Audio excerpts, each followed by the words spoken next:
Friends, welcome to our home. இன்னைக்கு நம்ம பொங்கலுக்கு பலக்காய் குழம்பு எப்படி செய்யறதுன்னு பார்க்க போறோம்.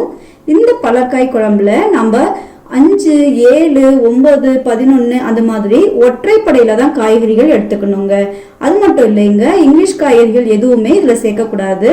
எந்த காயெல்லாம் காய் முடியுதோ அதெல்லாம் நாட்டு காய்கறிகள். அது கூடவே நம்ம கிழங்கு வகைகள் அப்புறம் கொட்டை வகைகள் எல்லாம் சேர்த்து பண்ண போறோம். நான் இன்னைக்கு 21 வகையான காய்கறிகளையும் கொட்டைகளையும் சேர்த்து எடுத்திருக்கேங்க. இப்போ பலக்காய் குழம்பு செய்யறதுக்காக நம்ம 21 வகையான காய்கறிகள் எடுத்திருக்கோங்க.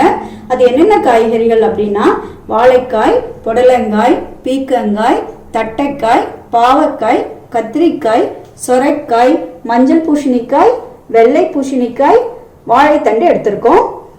அப்புறம் கோவக்காய், முருங்கைக்காய், அவரைக்காய், வெண்டைக்காய், மாங்காய், சக்கரவள்ளி கிழங்கு, சேனைக்கிழங்கு, சிறுகிழங்கு, கருணைக்கிழங்கு, அப்புறம் நம்ம அது தட்டைக்காய் பார்த்தோம் இல்லையா, அதுலயே இது வந்து உரிச்சி செய்யற தட்டைக்காய்ங்க அது.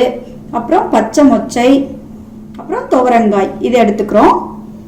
பாருங்க, இது வந்து பச்சை தட்டைக்காய் இருக்கு இல்லையா, இதை இது போல உரிச்சிட்டு இந்த உள்ள இருக்கிற இந்த விதைகளை மட்டும் நம்ம யூஸ் பண்ணிக்க போறோம். அதே போல இந்த துவரங்காயையும் உரிச்சிட்டு இந்த விதைகளை எடுத்துக்க போறோம். அதே போல இந்த பச்சை முச்சையில இருக்கிற கொட்டைகளை மட்டும் நம்ம எடுத்துக்க போறோம். பாருங்க, நம்ம இந்த பலக்காய் குழம்பு செய்யறோம் இல்லையா, இந்த குழம்பு வந்து எல்லா விதமான காய்கறிகளை போட்டு நம்ம செய்தாலும் சில வகையான காய்கறிகளை நம்ம அதிகமா போட்டுக்கலாங்க, சில வகையான காய்கறிகளை குறைவா போட்டுக்கலாம். அதாவது பாவக்காய சும்மா ஒப்புக்கு போட்டுக்கலாங்க, கொஞ்சமா போட்டா போதும். 50 கிராம் எல்லா காய்கறிகளையும் எடுக்கிறோம் அப்படின்னா இதை வந்து ஒரு 25 கிராம் அளவுக்கு மட்டும் எடுத்துக்கலாம். அதே போல இந்த கிழங்கு வகைகளையும் 25 கிராம் அளவுக்கு எடுத்துக்கலாங்க. ஏன்னா நிறைய கிழங்கு வகைகள் சேர்க்கிறப்போ குழம்பு வந்து அப்படியே கொஞ்சம் வலுவழுப்பு தன்மையா இருக்கும். அதனால கிழங்கு வகைகளை குறைவா சேர்த்துக்கலாம். அதே போல இந்த மஞ்சள் பூசணிக்காய், வெள்ளை பூசணிக்காய், சொரைக்காய் இதையெல்லாம் கொஞ்சம் அதிகமா சேர்த்துக்கலாங்க. வெண்டைக்காயையும் கொஞ்சம் குறைவா சேர்த்துக்கலாம். இப்போ எல்லா காய்கறிகளையும் கழுவி நம்ம கட் பண்ணி எடுத்துக்க போறோம். நான் இங்க எல்லாத்தையும் தலா 50 கிராம் அளவுக்கு எடுத்துக்க போறேங்க. பாருங்க, காய்கறிகள் எல்லாத்தையும் நம்ம நறுக்கி எடுத்து வச்சுட்டோம். இப்போ குழம்பு செய்ய ஸ்டார்ட் பண்ணிடலாம்.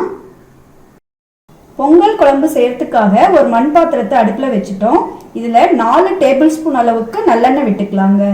நல்லா செக்கில் ஆட்டின நல்லெண்ணெய் விட்டு செய்யுங்க, அவ்வளோ வாசனையா இருக்கும். எண்ணெய் நல்லா காஞ்சதும் 10 சின்ன வெங்காயத்தை நல்லா தோல் உரிச்சிட்டு அப்படியே முழுசா போட்டுக்கோங்க. வெங்காயத்தை நல்லா பொன்னிறமா வறுத்து எடுத்துக்கோங்க. வெங்காயம் பாருங்க நல்லா வதங்கினதும் இதில் 1/2 டீஸ்பூன் அளவுக்கு பெருங்காயத்தூள் சேர்த்துக்கலாங்க. நான் இங்கே 1 டீஸ்பூன் அளவுக்கு எடுத்திருக்கேன். இப்போ கொஞ்சமும் தாளிக்கிறப்ப கொஞ்சமும் சேர்த்துக்கலாம்.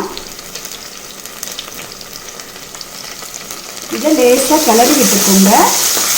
இப்போ இது கூட பெரிய தக்காளி 2 எடுத்து வச்சிருக்கோம், அதை சேர்த்துக்கலாம். தக்காளி வதங்கிறதுக்காக 1/4 டீஸ்பூன் அளவுக்கு உப்புத்தூள் சேர்த்துக்கலாம். இது எல்லாத்தையும் நல்லா கலந்து விட்டுட்டு நல்லா தக்காளி சாஃப்டாக வதங்குற வரைக்கும் வதக்கி விட்டுக்கலாங்க. தக்காளி நல்லா வதங்கினதும் நம்ம நறுக்கி வச்சிருக்கிற எல்லா காய்கறிகளையும் சேர்த்துக்கலாம். இந்த குழம்பு வந்து நல்லா டேஸ்டியாக இருக்கணும்னா எல்லா காய்கறிகளை விட மஞ்சள் பூசணிக்காவையும் வெள்ளை பூசணிக்காவையும் கொஞ்சம் அதிகமாக போட்டுக்கோங்க, ரொம்ப சூப்பராக இருக்கும். நம்ம உரிச்சு வச்சோம் இல்லைங்களா, மொச்சை, தட்டைப்பயிறு, அப்புறம் பச்சை துவரங்காய் அதையும் சேர்த்துக்கலாம். இது கூடவே இந்த குழம்புக்கு தேவையான அளவுக்கு உப்பையும் சேர்த்துக்கலாம். எல்லாத்தையும் நல்லா எண்ணெயில் ஒரு 2 நிமிஷம் வதக்கி விட்டுக்கோங்க. காய்கறிகள் லேசாக வதங்கினதும் இது கூட 1/2 டீஸ்பூன் அளவுக்கு மஞ்சள் தூள் சேர்த்துக்கோங்க. 1 டேபிள் ஸ்பூன் அளவுக்கு மிளகாத்தூள் சேர்த்துக்கோங்க. காரம் உங்களுக்கு தேவைக்கு ஏற்ற மாதிரி கூட்டவோ குறைக்கவோ சேர்த்துக்கலாம். இது கூடவே 3 டேபிள் ஸ்பூன் அளவுக்கு தனியாத்தூள் சேர்த்துக்கோங்க. இப்போ இது எல்லாத்தையும் நல்லா கலந்து விட்டுட்டு எண்ணெயில் ஒரு 5 நிமிஷம் வதக்கி விட்டுக்கோங்க. இந்த குழம்பு கிராமத்தில் பொங்கல் அன்னைக்கு செய்கிற குழம்புங்க. பாருங்க, இந்த டைம்ல நம்ம எல்லா காய்கறிகளையும் சேர்த்துட்டோம். மாங்காயை மட்டும் நம்ம நிறுத்தி வச்சிருக்கோங்க. காய்கறிகள் 3/4 பதம் வெந்த பின்னாடி மாங்காய் சேர்த்துக்கலாம். பாருங்க, இந்த பொடியோட பச்சை வாசனை எல்லாம் நல்லா போயாச்சு. இந்த டைம்ல நம்ம நல்லா கொதிக்கிற தண்ணியை இதில் சேர்த்துக்கலாங்க. அப்போதான் நல்லா சீக்கிரமாக காய்கறிகள் வேகும், குழம்பு ரொம்ப டேஸ்டியாக இருக்கும். நல்லா காய்கறிகள் மூழ்கிற வரைக்கும் தண்ணி விட்டுக்கலாம். பாருங்க, காயெல்லாம் நல்லா வேகிறதுக்கு தேவையான அளவுக்கு தண்ணி விட்டுட்டோம். இப்போ காய் நல்லா சாஃப்டாக வேகிற வரைக்கும் வெயிட் பண்ணலாம். இந்த குழம்ப அப்படியே நம்ம குக்கர்லையும் செய்யலாங்க. ஆனால் குக்கரில் செய்தோம் அப்படின்னா இந்த அளவுக்கு டேஸ்ட் வராதுங்க. பாருங்க, காய்கறிகள் எல்லாம் நல்லா முக்கால் பதத்துக்கு வெந்துருச்சு. இந்த டைமில் நம்ம நிறுத்தி வச்சோம் இல்லைங்களா மாங்காய் துண்டுகள், அதை சேர்த்துக்கலாம். நான் இன்னைக்கு ஒரு 4-5 பீசஸ் சேர்த்துக்கிறேங்க, ரொம்பவும் வேண்டாம், ஏன்னா நம்ம புளியும் சேர்க்க போகிறோம். இது கூட ஒரு எலுமிச்சளவுக்கு புளியை நல்லா கரைச்சி வடிகட்டி வச்சுருக்கோம், அதை சேர்த்துக்கலாம். இது கூடவே 1/2 டீஸ்பூன் அளவுக்கு வெல்லம் சேர்த்துக்கோங்க. எல்லாத்தையும் நல்லா கலந்து விட்டுட்டு குழம்பு கொஞ்சம் திக்காகிற வரைக்கும் வெயிட் பண்ணலாம். குழம்பு பாருங்கள் ஓரளவு திக்காயிடுச்சு. இந்த ஸ்டேஜில் 4 டேபிள் ஸ்பூன் அளவுக்கு தேங்காய் அரைச்ச பேஸ்ட்டு சேர்த்துக்கலாங்க. இது கூடவே வறுத்து அரைச்ச வெந்தய பொடி 1/4 டீஸ்பூன் அளவுக்கு சேர்த்துக்கலாங்க. சேர்த்துட்டு எல்லாத்தையும் நல்லா கலந்து விட்டுட்டு ஒரு 2 நிமிஷம் கொதிக்க விட்டுக்கலாம். வெந்தயம் சேர்த்து ரொம்ப நேரம் கொதிக்க விடக்கூடாதுங்க. இப்போ குழம்பு நல்லா திக்காயாச்சு. இப்போ ஸ்டவ் ஆஃப் பண்ணிட்டு இதுக்கு ஒரு தாளிப்பு கொடுக்க போகிறோம்.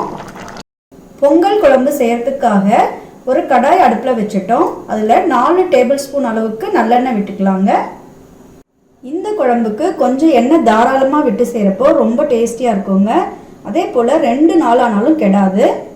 இப்போது 2 டேபிள் ஸ்பூன் அளவுக்கு தாளிப்பு வடகம் சேர்த்துக்கிறோம்.